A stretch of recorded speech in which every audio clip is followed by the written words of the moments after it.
मैं आपके लिए जो मूवी लेकर आया हूँ वो हो सकता है कि आपने पहले भी कहीं देख रखी होगी, लेकिन इस बार मैं इस मूवी को कोई रेगुलर एक्सप्लेनेशन की तरह नहीं बल्कि एक डॉक्यूमेंट्री की तरह आपके सामने पेश करूंगा। तो आइए इस वीडियो में हम इस मूवी का एक्सप्लेनेशन और उससे ही जुड़े कुछ रियल फैक्ट्स को भी देखेंगे। तो आखिर कोई किस हद तक दरिंदा हो सकता है, और क्या किसी मासूम पर ताकत आजमाना ही ताकतवर की निशानी है। अगर हम किसी को बचाने में जरा भी देरी करें और अपनी हिम्मत नहीं दिखाएं तो उसका अंजाम क्या हो सकता है, ये आज की कहानी में आपको पता चल जाएगा। डेविड नाम का एक आदमी जो कि अपने काम पर जा रहा था, और तभी रास्ते में एक होमलेस आदमी को कोई गाड़ी टक्कर मार देती है और वो गाड़ी तो वहाँ से भाग जाती है, लेकिन डेविड उस आदमी को बचाने में लग जाता है। बहुत कोशिशों के बाद में सीपीआर देकर डेविड उस आदमी को होश में लेकर आता है, और कुछ देर के बाद में एम्बुलेंस आकर उस होमलेस आदमी को अपने साथ में लेकर चली जाती है। अब फिर हम डेविड के बारे में जानते हैं कि आज डेविड के पास में सब कुछ है, लेकिन बचपन की ज़िंदगी में उसके साथ में कुछ ऐसा हुआ था जिसे वो आज भी नहीं भूल पाया है, और यहाँ तक कि उसकी वाइफ को भी इस बारे में कुछ भी नहीं पता है। डेविड एक ड्राइंग निकालता है जिसे देखकर वो बहुत ज़्यादा इमोशनल हो जाता है, और वो अपने बचपन के 1958 के साल को याद करता है जब वो एक दिन लेक के पास मछली पकड़ रहा था। तभी वहाँ पर एक लड़की आती है और दोनों एक दूसरे के साथ में बातें करने लगते हैं। उस लड़की का नाम मैग था और मैग के पेरेंट्स कार एक्सीडेंट में मारे गए थे। तो मैग अपनी आंट रूथ के साथ में रहने आई थी और डेविड रूथ का ही पड़ोसी था। फिर कुछ बातें करने के बाद में मैग अपने घर पर चली जाती है और दोनों एक दूसरे के अच्छे दोस्त बन गए थे। डेविड रूथ के बेटों का दोस्त था और वो अक्सर उनके घर भी आया जाया करता था। अब एक दिन डेविड रूथ के एक बेटे रेफिल से कहता है कि वो उसकी बहन मैग से मिला था, और रेफिल कहता है कि वो उसकी बहन नहीं है, वो उसकी स्टेप सिस्टर है। सभी दोस्त एक साथ मिलते हैं और वे सभी एक गेम खेलने के लिए जंगल में जाते हैं।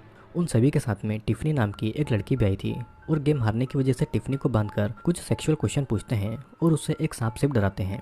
अब शाम के समय डेविड मेले में जाता है जहाँ पर मैग भी आई हुई थी। डेविड और मैग वहाँ पर बहुत अच्छा टाइम स्पेंड करते हैं, और रूथ मैग को ज़्यादा आज़ादी नहीं देती थी। वो कहीं बाहर भी जाती थी तो उसे टाइम पर घर आना होता था, लेकिन डेविड को लगता था कि रूथ बहुत ही ज़्यादा फ्रेंडली है।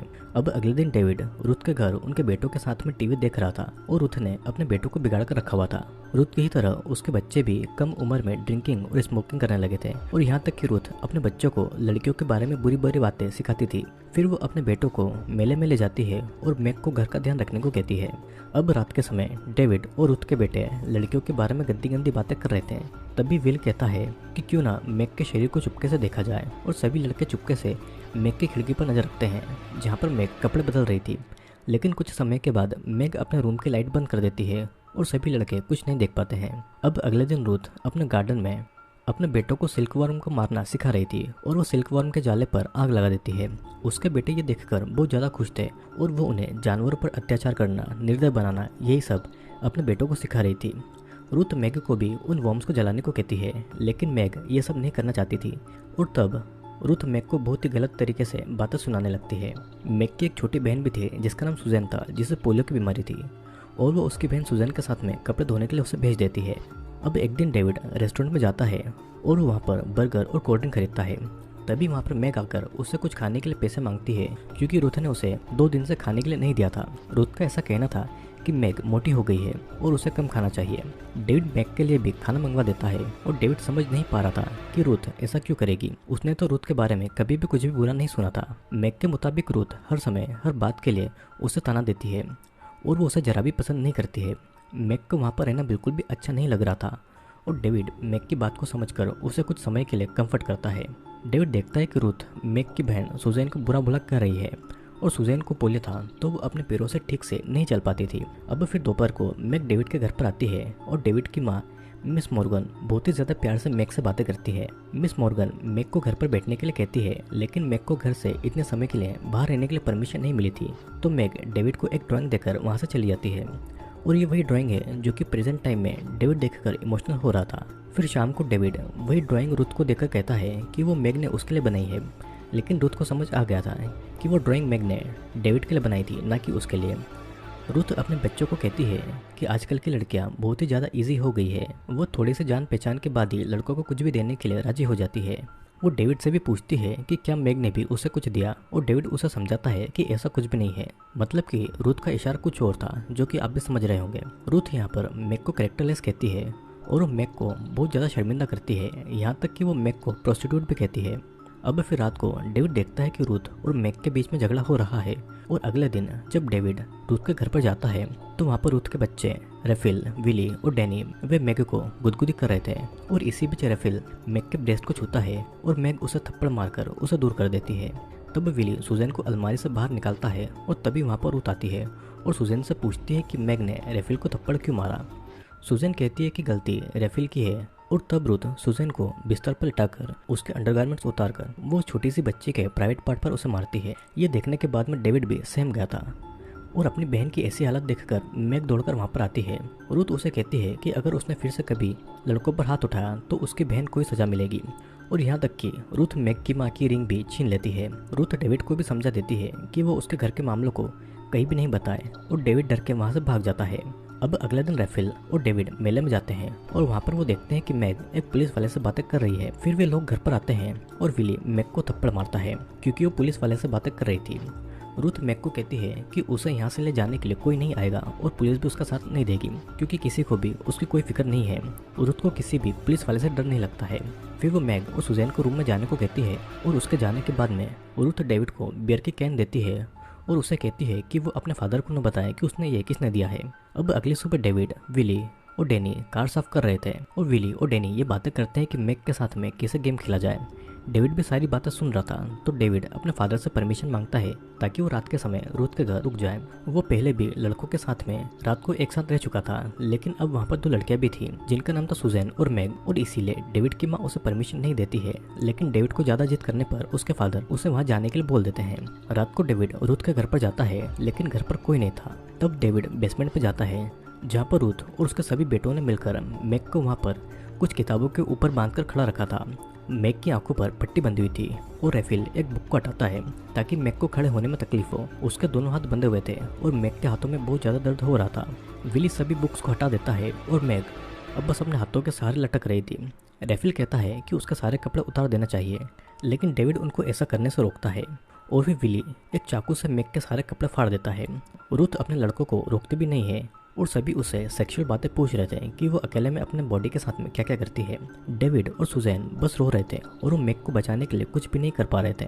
टोनी मैग के शरीर को छूने वाला था लेकिन रूथ उनको रोककर ये कहती है कि कोई भी इस प्रोस्टिट्यूट के गंदे शरीर को न छुए। रूथ मैग से भी कहती है कि अगर वो यहाँ से भागेगी तो उसकी जगह उसकी बहन को यहाँ पर नेकेट करके लटका दिया जाएगा और सभी वहाँ पर मैग को ऐसे ही लटकते हुए छोड़कर चले जाते हैं। रात को डेविड को छोड़कर सभी लड़के मैग के शरीर के बारे में बातें कर रहे थे और मैग के शरीर को छूने के लिए वे सभी फिर से बेसमेंट पर जाते हैं। मैग उनसे पानी मांगती है क्योंकि उसने बहुत टाइम से कुछ भी खाया और पिया नहीं था तो सभी लड़के अपना पेशाब मैग को पिला देते हैं और वो उनको रिक्वेस्ट करती है कि उसके हाथों की रस्सियाँ लूज कर दे। टोनी मैग को कहता है कि अगर वो उनको उसका शरीर छूने देगी तो वो उसके हाथों की रस्सियाँ लूज कर देंगे लेकिन मैग इस बात को नहीं मानती है और कहती है कि अगर उन्होंने उसके शरीर को छुआ तो चिल्ला देगी। तब रूथ को भी उनके यहाँ पर होने का पता चल जाएगा जिसके बाद में वे लड़के वहाँ से चले जाते हैं लेकिन डेविड जाने से पहले मैग के हाथों की रस्सियाँ लूज कर देता है। अब अगले दिन सभी लड़के फिर से बेसमेंट में आते हैं जहाँ पर रूथ मैग को एक ब्रेड खिला रही थी लेकिन मैग इतनी ज़्यादा कमज़ोर हो गई थी कि वो कुछ खा ही नहीं पा रही थी और गलती से मैग के हाथ से रूथ का कप टूट जाता है और तब रूथ मैग के सामने सुजैन को मारती है जिसे देखकर मैग को बहुत ज़्यादा दुख होता है और हम देखते हैं कि इधर रात को डेविड को इन सब बातों की वजह से नींद भी नहीं आ रही थी। अगले दिन फिर डेविड रूथ के घर पर जाकर सुजैन से बातें करता है और डेविड उससे माफ़ी भी मांगता है कि वो उनको नहीं रोक सकता। सुजैन भी उसकी बात को समझ जाती है और तभी डेविड को बेसमेंट से कुछ आवाज़ आती है। डेविड बेसमेंट पर जाकर देखता है तो वहाँ पर विली, डैनी, टोनी, रेफिल और उसके दोस्त मैगी से खिलौनों की तरह खेल रहे थे। मैग थककर गिर जाती है और तब सभी वहाँ से चले जाते हैं लेकिन डेविड अभी भी छुपकर देख रहा था। टॉबी मैग को उठाकर उसे फिर से बांध देता है और वहाँ पर कोई नहीं था तो मौके का फ़ायदा उठाकर वो मैग को किस करने की कोशिश करता है लेकिन किसी के आने का एहसास होता है और वहाँ से भाग जाता है। तब डेविड मैग के पास आता है लेकिन रूथ को वहाँ पर देखकर डेविड वहाँ से भाग जाता है। रात के समय डेविड अपनी माँ के पास जाता है इन सभी बातों को बताने के लिए लेकिन उसकी माँ सो रही थी तो वो कुछ बता नहीं पाता है और वो खुद को बहुत बेबस महसूस कर रहा था क्योंकि वो अपने दोस्त मैग के लिए कुछ भी नहीं कर पा रहा था। रूथ और उसके बेटों की हैवानियत और भी ज़्यादा दिन ब दिन बढ़ती जा रही थी और वहाँ पर टोनी चाकू लेकर मैग को चोट पहुँचा रहा था और रूथ उसे सिगरेट से जला रही थी। डेविड ये सब देखकर कुछ भी नहीं कर पा रहा था और तभी उनका डोरबेल बजता है। रूथ लड़कों को आंसर करने के लिए भेजती है। तब डेविड रूथ से कहता है कि अगर पुलिस ऑफिसर वहाँ पर आ गए तो क्या उसके लड़के उनसे बातें कर पाएंगे। और उसे लड़कों को अकेले नहीं भेजना चाहिए था। जिसे सुनने के बाद में रुथ ऊपर जाती है और वहाँ पर सच में एक पुलिस ऑफिसर था जो कि मैग और सुजैन के बारे में पूछने आए थे। रुथ कहती है कि वे दोनों शॉपिंग पर गई है और ऑफिसर उसकी बात मानकर यकीन करके वहाँ से चला जाता है। डेविड मैग से चुपके से कहता है कि वो एक दरवाज़ा चुपके से खुला रखेगा जिससे कि वो वहाँ से भाग जाए और सुजैन का ख्याल रख लेगा। तभी वहाँ पर विली और डैनी आकर पूछते हैं कि उसे कैसे पता था कि डोर पर पुलिस वाला है, और डेविड कहता है कि उसने बस अंदाज़ा लगाया था।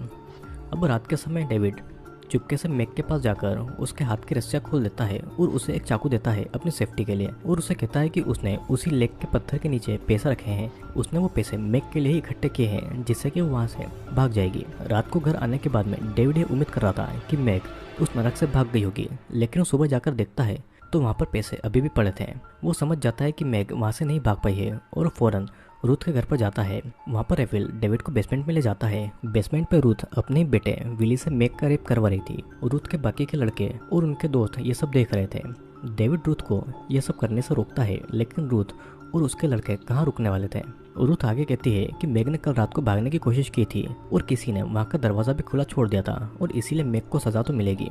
टोनी मैग का रेप करना चाहता था, लेकिन रूथ डेविड को कहती है मैग का रेप करने के लिए, लेकिन डेविड अपनी दोस्त मैग का रेप नहीं करना चाहता था और वो वहाँ से जाना चाहता था। रेफिल और टोनी उसे पकड़ लेते हैं और रूथ एक पिन को आग में गर्म करके मैग के शरीर पर गालियाँ लिख रही थी और जलने के निशान अब कभी भी नहीं मिटने वाले थे और वो जिंदगी भर मैग के शरीर पर रहने वाले थे। रूथ ने यह सब इसलिए किया था ताकि मैग किसी भी लड़के के साथ में कभी भी जिंदगी में शादी नहीं कर पाए और कोई भी उसके क्लोज नहीं आ पाए। अब रूथ मैग के प्राइवेट पार्ट को जलाने वाली थी और ये सुनकर डेविड वहाँ से भागने की कोशिश करता है, लेकिन रूथ के लड़के आकर उसे पकड़कर उसे बहुत मारते हैं और उसे बांध कर रख दिया जाता है। फिर एडी और विली मैग के पैर पकड़ते हैं और रूथ मैग के प्राइवेट पार्ट को जलाने लगती है। मैग दर्द से चिल्लाती है और बहुत रोती है, लेकिन उन लोगों पर इसका कोई भी फर्क नहीं पड़ता है। डेविड ये सारी चीज़ें देखकर डर के मारे बेहोश हो जाता है और कुछ समय के बाद में डेविड को होश आता है। वो अपने हाथ की रस्सियों को किसी तरह से खोलता है और मैग के पास आता है। सुजैन कहती है कि मैग अगर चाहती तो भाग सकती थी, लेकिन सुजैन के बारे में सोचकर वो वहाँ से नहीं भागी। मैग की हालत बहुत ज़्यादा ख़राब हो गई थी और दर्द की वजह से वो बहुत ज़्यादा रो रही थी। डेविड उससे माफ़ी मांगता है कि वो अपने दोस्त मैग के लिए कुछ भी नहीं कर पाया, लेकिन वो अब उनको वहाँ से निकालने की पूरी कोशिश करेगा। डेविड बेड के नीचे की सुइयों को जमा करके आग लगा देता है और वो आग घर के बाहर तक आती है। रूथ बेसमेंट में देखने जाती है और तभी डेविड सुजैन के लेग स्टिक से उसे मारकर उसे बेहोश कर देता है। विली आकर उसे रोकता है और विली और डेविड के बीच में फाइट होती है, लेकिन तब तक वहाँ पर ऑफिसर जेनिंग आ गए थे। डेविड सारी बातें ऑफिसर जेनिंग को बताता है और वो सुजैन को अपने साथ में लेकर चले जाते हैं।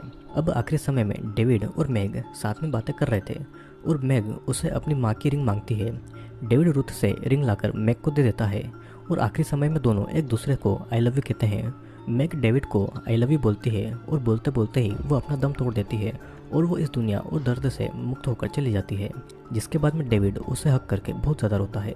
अब प्रेजेंट समय में डेविड मैग की दी हुई ड्राइंग को लेकर बहुत ज़्यादा रो रहा था और वो उसी लेक में जाता है जहाँ पर मैग से वो पहली बार मिला था, और आज भी वो ऐसा एहसास करता है कि मैग उसके साथ में है। मैग उसे सिखाकर गई थी कि आखिर तुम जीवन में क्या करते हो, यही मायने रखता है। और इसी के साथ में ये मूवी यहीं पर एंड हो जाती है। दोस्तों, जैसा कि आपको मूवी के थंबनेल में ये पता चल ही गया होगा कि ये मूवी रियल इंसिडेंट पर बेस्ड है, तो मैं आपको बता देता हूँ कि मूवी में जो मैग थी वो असल में सिल्विया लैंकन्स थी।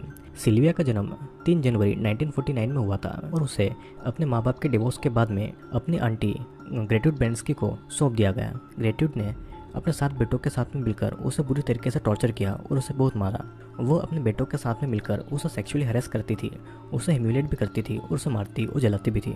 सिल्विया को काफ़ी दिनों तक खाना नहीं दिया जाता था। सिल्विया को ज़बरदस्ती ह्यूमन वेस्ट यानी कि उसे मलमूत्र खिलाया पिलाया जाता था और यहाँ तक कि सिल्विया की बॉडी पर जलाकर ये लिख दिया गया था, I am prostitute and I am proud of it. Sylvia को इतना ज़्यादा ट्रॉमा हुआ था कि उसे इंटरनल ब्लीडिंग होने लग गई थी, जिस वजह से सिल्विया मारी गई।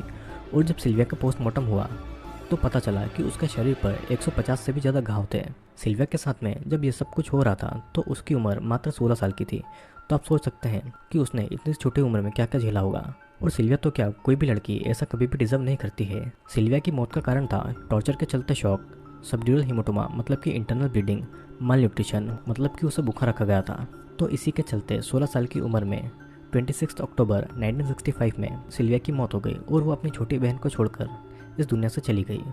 दोस्तों, इस मूवी से हमें सबक मिलता है कि अगर लोग इंसानियत छोड़ दें तो कैसा बर्ताव करने लग जाएंगे। और अगर हमें कभी भी मौका मिले किसी को भी बचाने का तो हमें बिना देरी किए उसकी पूरी मदद करना चाहिए। क्या पता हमारे छोटे से एक प्रयास से किसी की पूरी ज़िंदगी बच सकती है। दोस्तों, मैं आशा करता हूँ कि आपको ये वीडियो ज़रूर पसंद आएगा। वीडियो पसंद आया हो